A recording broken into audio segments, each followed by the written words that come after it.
पुओ पीथिला गंजेई जन्म कला माँ को भाविला स्त्री कांदुथिला गोड़ धरुथिला माँ किंतु शुणी नथिला पुओ चढ़ी जाइथिला गंजेई निशा भितरु पुओ देइथिला कबाट आ निज जन्मदात्री माँ को बारंबार करी चलीथिला दुष्कर्म।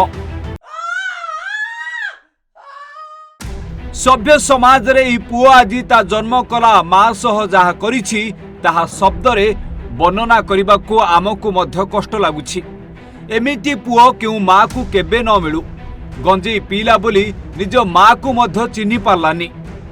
निशा एते जे माँ को भितरु कबाड़ दे देला और राति सारा जोर जबरदस्ती शारीरिक संपर्क रखिला।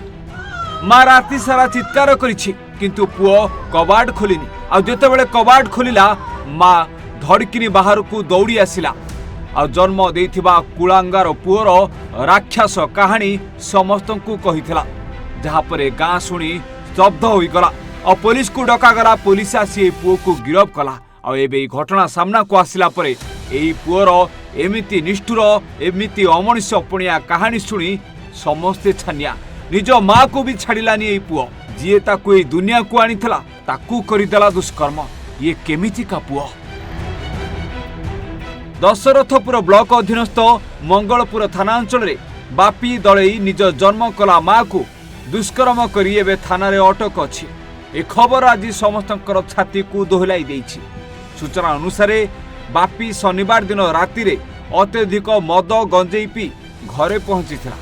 माँ को एकुटिया पाई घर कबाड़ भितरु दे देला। माँ सेतेबेले को किछि बुझी पारु नथिला किंतु हठात पुओ निज माँ को जोर जबरदस्त शारीरिक संपर्क रखिबाकू बाध्य कला।